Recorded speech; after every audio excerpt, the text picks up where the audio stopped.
Assalamualaikum warahmatullahi wabarakatuh. Jumpa kembali dengan saya di Pak Guru Channel. Teman-teman guru semua, hampir tiap satuan pendidikan tahun ini telah menerapkan kurikulum merdeka. Salah satu muatan daripada kurikulum merdeka ini adalah proyek penguatan profil pelajar Pancasila. Nah, sebagian guru ini masih bertanya-tanya, bagaimana cara melaksanakan proyek penguatan profil Pancasila tersebut? Ini terutama guru-guru yang belum mengikuti program guru penggerak. Jadi pada video kali ini saya akan mencoba menyajikan tentang langkah-langkah pelaksanaan proyek penguatan profil Pancasila.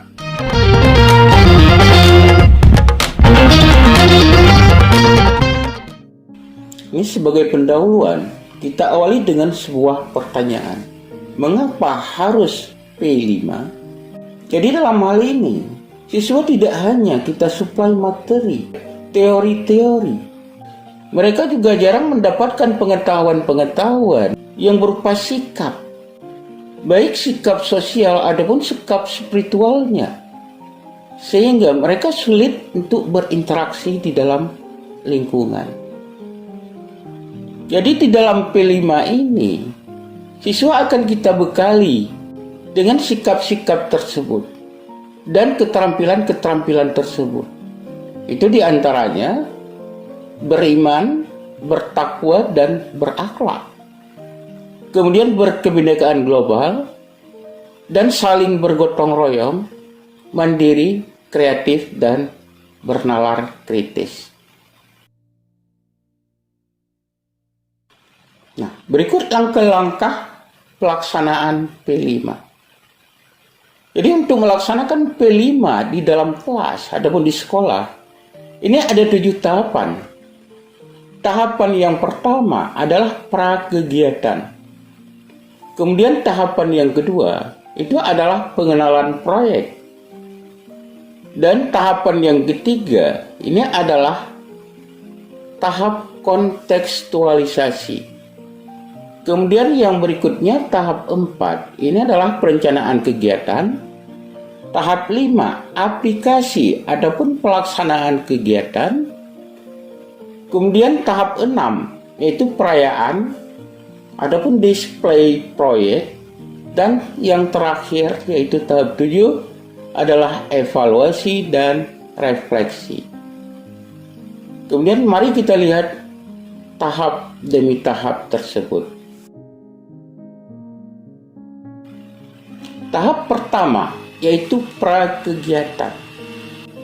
Pada tahap ini, guru mata pelajaran itu duduk bersama, yaitu membahas tentang pelaksanaan proyek penguatan profil Pancasila tersebut, adapun P5. Jadi langkah-langkahnya, itu yang pertama membentuk tim P5. Jadi dalam hal ini, kita tentukan koordinator dan fasilitator.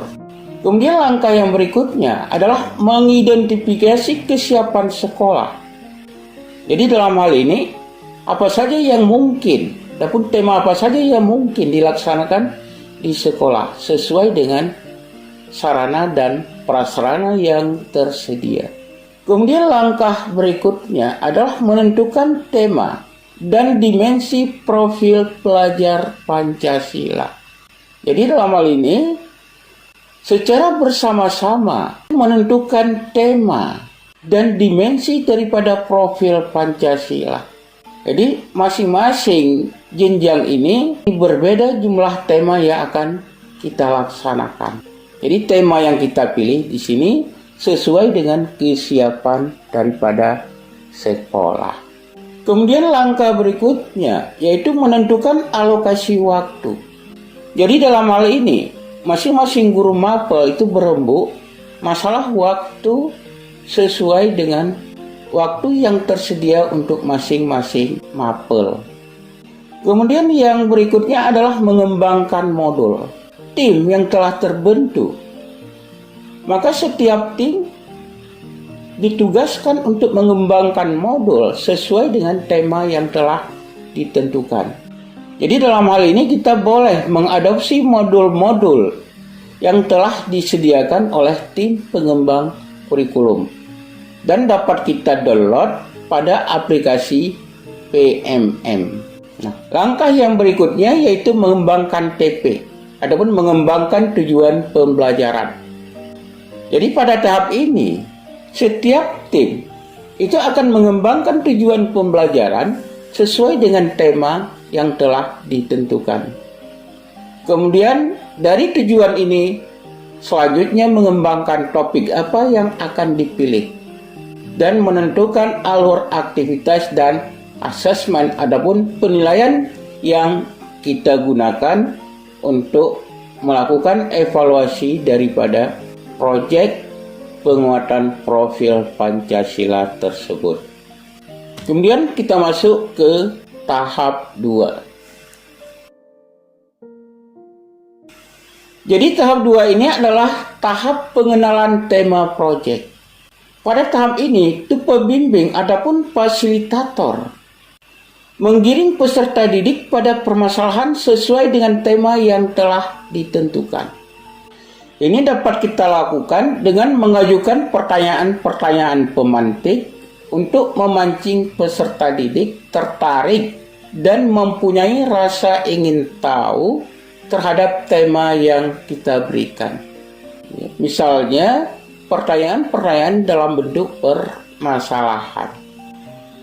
Adapun dengan menayangkan video-video yang sesuai dengan tema tersebut. Dan bahkan dapat kita lakukan dengan menayangkan gambar-gambar sehingga mereka tertarik dengan tema yang telah kita tentukan. Jadi, jika mereka tidak tertarik, nanti terkesan dalam melaksanakan proyek ini adalah memaksa, adapun terpaksa dilakukan. Nah, hal ini yang perlu kita hindari. Jadi kita usahakan di sini, pembimbing dapat menyajikan hal-hal yang dapat membangkitkan motivasi peserta didik dalam mengkaji tema yang telah kita tentukan. Tahap berikutnya. Tahap 3, kontekstualisasi. Pada tahap ini, peserta didik melakukan riset lingkungan untuk membuktikan teori-teori yang telah kita paparkan sebelumnya. Jadi dalam hal ini, peserta didik itu mengaitkan materi dengan permasalahan nyata di dalam kehidupan mereka sehari-hari. Jadi bentuk kegiatan yang dapat dilakukan oleh peserta didik ini tentu saja dengan bimbingan daripada pembimbing ataupun fasilitator, yaitu dengan cara membawa mereka ke lingkungan. Di sana mereka dapat melakukan wawancara dengan narasumber yang ada di lingkungan mereka tersebut. Dan bisa juga mereka menggali informasi-informasi dari media. Itu misalnya dari majalah, dari koran, dari televisi, ataupun bahkan dari internet. Oke, kita masuk ke langkah berikutnya. Tahap 4, perencanaan kegiatan. Jadi pada tahapan perencanaan kegiatan, ini yang dilakukan oleh peserta didik. Itu yang pertama adalah membuat rencana kegiatan. Meliputi langkah-langkah apa yang akan dilakukan. Nah, itu tahap demi tahap. Kemudian yang selanjutnya, yaitu menyusun jadwal. Jadi dalam hal ini peserta didik itu dibimbing oleh adapun diarahkan oleh fasilitator ataupun pembimbing sehingga jadwal yang ditentukan ini sesuai dengan jadwal yang telah ditetapkan pada tahap prakegiatan. Kemudian yang ketiga, menentukan alat dan bahan. Jadi secara umum, yaitu pada tahap perencanaan kegiatan ini, peserta bekerja secara kolaboratif ataupun bekerja secara berkelompok. Baik itu dalam membuat rencana kegiatan, dalam menyusun jadwal kegiatan, serta dalam menentukan alat dan bahan. Sehingga di sini nanti semua siswa dapat mengeluarkan ide-ide yang ada di pikiran mereka. Nah, fungsi daripada pembimbing di sini yaitu mengarahkan siswa agar mengerjakan tugas sesuai dengan rambu-rambu dan waktu yang telah ditentukan. Tahap berikutnya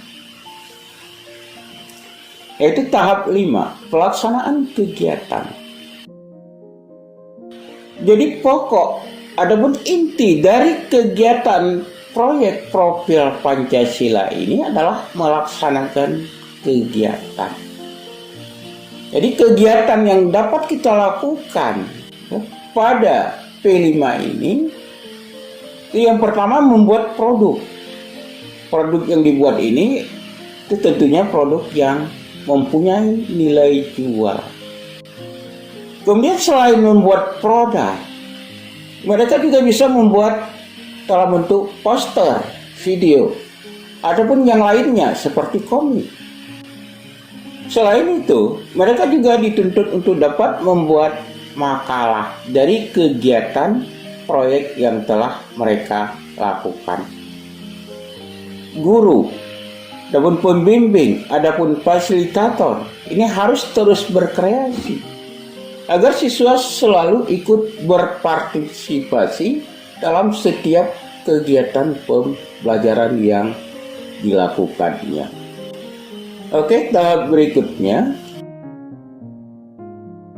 yaitu tahap 6, perayaan. Adapun display project. Ini tahap perayaan ini bisa kita lakukan dengan berbagai macam cara. Itu diantaranya bisa kita laksanakan melalui pameran, kemudian market day, adapun dalam bentuk lomba. Jadi kegiatan ini dilakukan dalam rangka memberikan kebahagiaan kepada siswa, memberikan kepuasan kepada siswa, sehingga mereka termotivasi untuk melakukan adapun berbuat yang terbaik untuk hasil-hasil karya mereka masing-masing. Nah, kita lanjutkan dengan tahap terakhir, yaitu tahap 7, evaluasi dan refleksi.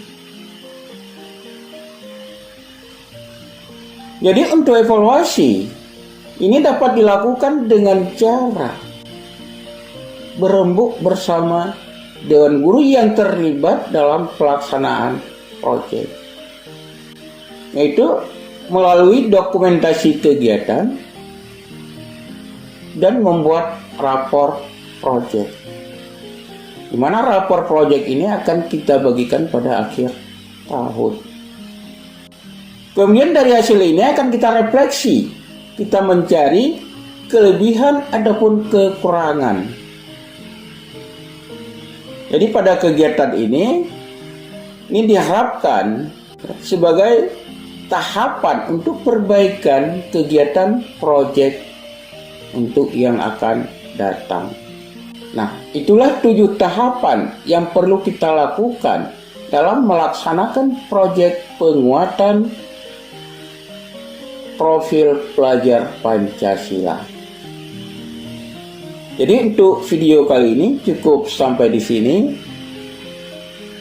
Jika materi yang disajikan ini terasa bermanfaat, mohon like, komen, share, dan subscribe.